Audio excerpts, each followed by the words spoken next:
The X-Men are too woke, Leonardo Dicaprio is the good guy, and Starship Troopers is just about killing bugs, and that's it. Chill. Over the past couple of months, there's been a recurring discussion in the national discourse about media literacy, or the context and the messages we take away from the things we watch, read, and listen to. How we place the things that we engage with in this overwhelming sea of stuff constantly coming at us. A month or so ago, Disney revealed their trailer for X-Men 97, their reboot of the popular 90s animated series X-Men. And while much of the trailer was received very positively because of the art style and the fact that they have so many people from the original cast coming back, there was a noticeable backlash from people like Tyrone Magnus saying that, "Oh my God, the X-Men have gone woke." Saying that the X-Men comics were never about diversity originally when they were conceived, and all of it was misattributed by woke activists, which is contradictory to the X-Men for the last 40 plus years. But that wasn't all. The game Helldivers 2 was released recently for the PlayStation 5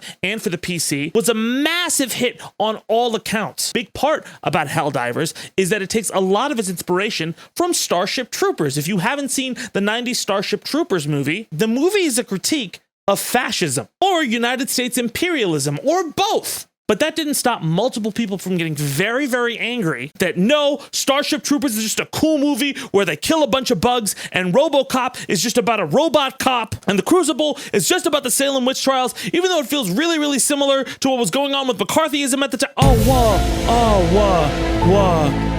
Well, why is this happening? Why are so many people unable to understand what's going on when things are so directly said, even in interviews with the creators? Why is it that when Jon Stewart says both candidates are old, Trump clearly has issues, and you should vote every single time, not just once, do people think he said Biden and Trump are the same?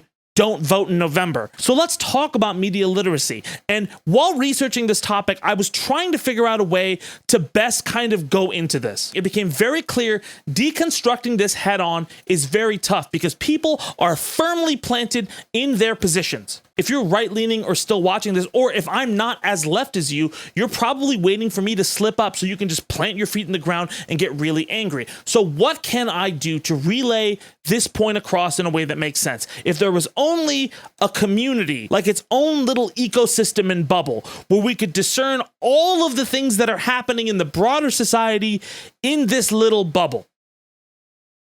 My friends, I would like to introduce you to Agenda Piece. Come on board and bring along all your hopes and dreams.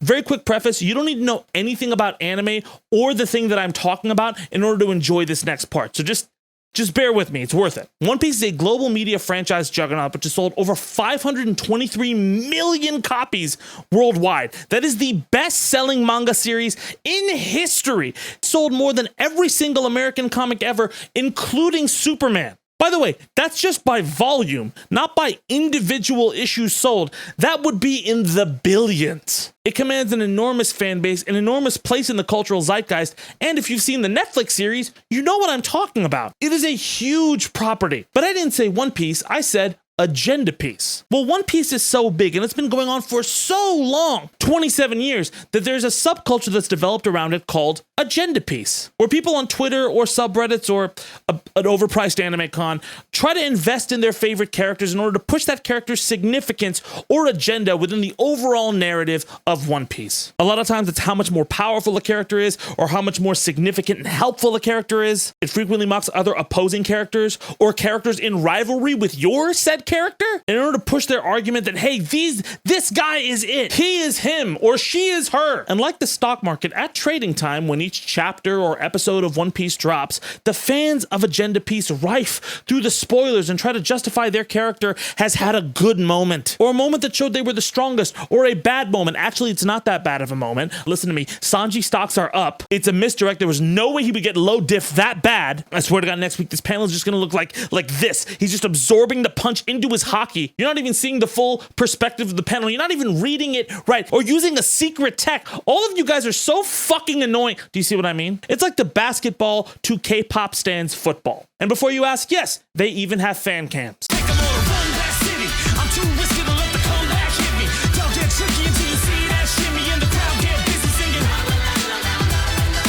It's actually kind of fun and wildly entertaining. Agenda is filled with some of the best memes about characters and narrative. It's hilarious watching this stuff. It's like watching a live TV show or a sporting event. Very, very similar to sports. And that's both a good and a bad thing. Because at the end of the day, Agenda Piece is a joke until it isn't. You see, some accounts take Agenda Piece really fucking seriously. For example, when the story doesn't develop how they want it to develop, or you're overly invested in a character and you've been doing this for so long, people get really fucking angry. For example, the main character of the series, Luffy, has a fight with another significant villain who's been in there for a while. He does pretty well, but the thing is that villain's fan base is really fucking upset. Almost immediately, Oda is washed. This shit is terrible, man. Why the fuck am I reading this shit? This is bad writing. Terrible writing. Who would foreshadow this? There's even a thread where they argue what the literal meaning of the word foreshadowing is. Like what constitutes foreshadowing? Going into excruciating detail about how writing stories professionally work from people who have never done this. And many of you are going, that sounds like every fandom.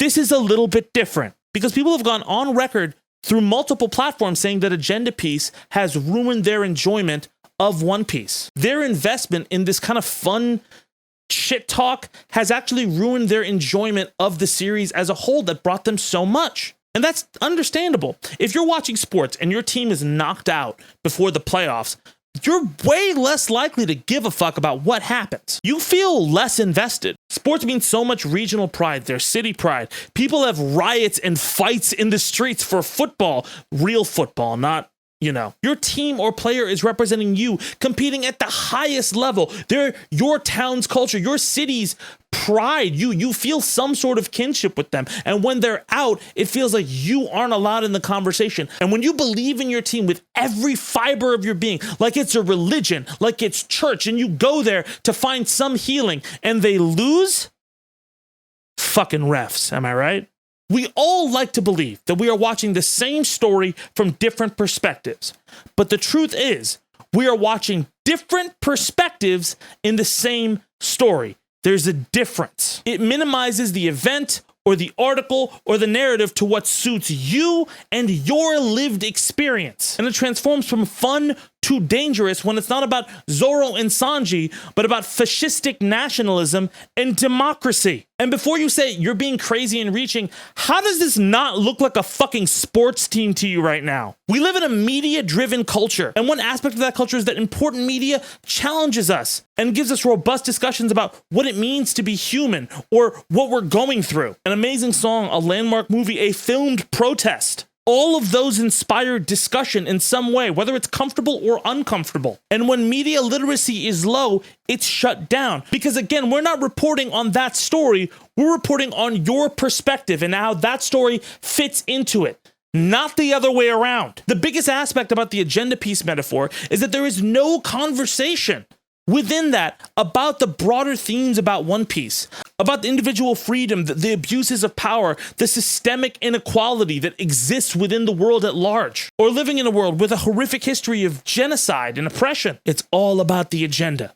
Always was. And listen, again, I do think it's fun sometimes to talk shit, but people losing the forest for the trees is a perfect example of the fog we are currently in. X-Men, you're right, didn't start as a comic about inequality, but it evolved into one. And for 40 years, that's been the defining element of the plot. Most of X-Men's greatest stories have been metaphors about diversity, the systemic oppression of minority groups, religious fanaticism. There are even stand-in figures that represent Jerry Falwell and Ted Kennedy. It frequently brings in real-world issues for their super-powered characters to have to deal with, and they're real, they're hard. That's what makes it one of the most popular comic books, period, in the entire industry. Starship Troopers literally spells out for people multiple times it's bad. There's a point literally in the beginning of the film where they're saying, this is why democracy failed and military took over. This year we explored the failure of democracy. When you vote, you are exercising political authority. You're using force. And force, my friends, is violence, the supreme authority from which all other authority is derived. Some people saying the bugs are being invaded and we just breached their environment. Some say the bugs were provoked by the intrusion of humans into their natural habitat, that a live and let live policy is preferable to war with the bugs. Let me tell you something. I'm from Buenos Aires, and I say kill them all. Yeah! Yeah! These people are fascists. Helldivers 2 takes it even further. And I'll give you one last example. The Wolf of Wall Street. You know that film where every like 23-year-old person who's like, I'm really into crypto and finance, likes to quote or say is their favorite film while not fucking realizing what it's actually about? The whole film, you think the main character, Jordan Belfort, who was a real person, is this smart, savvy, charming motherfucker who's getting away with it. Oh, he can't help himself. He's just a brat. He's just causing mischief. He's sleeping with everybody. He's taking all these drugs. He's just having a good time. He's a party animal. He's a rock star. And then he punches his wife in the stomach and nearly crashes a car with his daughter in it. And you're like, oh yeah, this is bad. Unless you weren't paying attention to the story. But why do people root for them, right? They're fucking stupid. They don't know what they're doing. Their brains aren't working correctly. Actually, no. If there's anything the last century should have taught everyone in existence about calling people stupid, people aren't stupid. They're emotionally compromised. This is very important. People are geniuses at forming systems and social groups that are effective. But emotionally, when they aren't in the right headspace, all that ingenuity can become dangerous until, oh, he's crazy. And I'm not saying agenda piece is going to cause the insurrection, unless you're a Sanji stan. Do something about it. That's fucked up. I'm saying media literacy in our society is bad, not because people are stupid, but because we are all emotionally compromised. We have teams. We have agendas. When we see a piece of media, we're not talking or discussing about the points it made. We're discussing if it made the right points. And if it's worthy of existing. The Last Jedi, Joker, The Last of Us 2, Shane Gillis' Saturday Night Live episode. Do you remember that a few weeks ago where everybody was like, all like, Shane Gillis is fucking taking it to Saturday Night Live, and that girl behind him in the band is just really fucking mad at him. They're all mad that he's there showing him up. And Shane even went on a podcast afterwards to be like, what the fuck are you guys doing? No. I didn't like that people were dragging that woman behind you. I didn't. Twitter. I'm like, what the fuck are you doing? She did open up halfway through. I didn't get it. I don't understand that. It's just like a weird thing where people get like they love drag. I'm like, do you not realize this is the mob shit you got mad at? Oh, yeah. Good point. Absolutely. Good point. It's mental to me. Yeah, well, they gotta find mental? something, you know. Yeah, that Bring that sucked. back. But dude, the sketches were so good. I mean, It was so fun to do. He even had a nice little hug with Bowen Yang at the end. Somebody he was supposed to work with after he got the job. The culture war has made these agendas and flashpoints things you have to follow. And people get so worked up about them because they feel powerless. They feel no voice in activism to doing anything. And the thing is, it's not about whether people are stupid or smart. You could be wrong and smart, and you can be right and stupid. Both of those can exist at the same time. I have people who I've watched on TikTok say the things that are going on in Gaza are absolutely horrific and fucked up. And also, look at Osama bin Laden's letter. That happened like 2 months ago. There are so many people who treat the activism like an aesthetic because they feel like it's doing something because they have no other way to contribute their voice to anything. And that is scary. People will watch a movie and not understand it and go to bat against it because it's the best thing they can possibly do. You could see it with people calling Doom a white savior narrative. What the fuck? FYI, I'm not going to go into it, but Dune is a giant critique of that white savior narrative as a whole. Like, literally, it is a critique.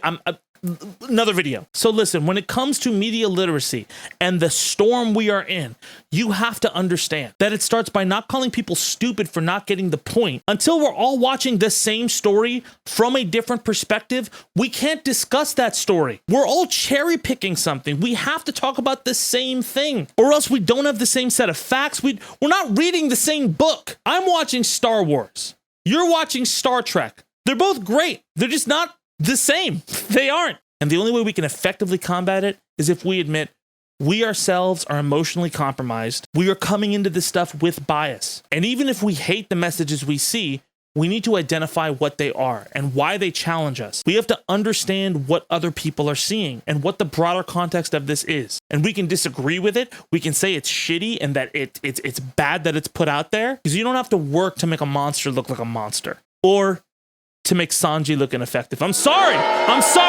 He's just not good enough. I'm just kidding. I love you, Sanji. Anyway, that's our show. I hope you guys enjoyed it. I'm sorry for my long-winded metaphor. Go check out Freestyle the News. Go check out our last episode of Zed Talks. Anyway, my name is Tabani. We have a new Freestyle the News Sunday, and I'll see y'all soon. Let's go.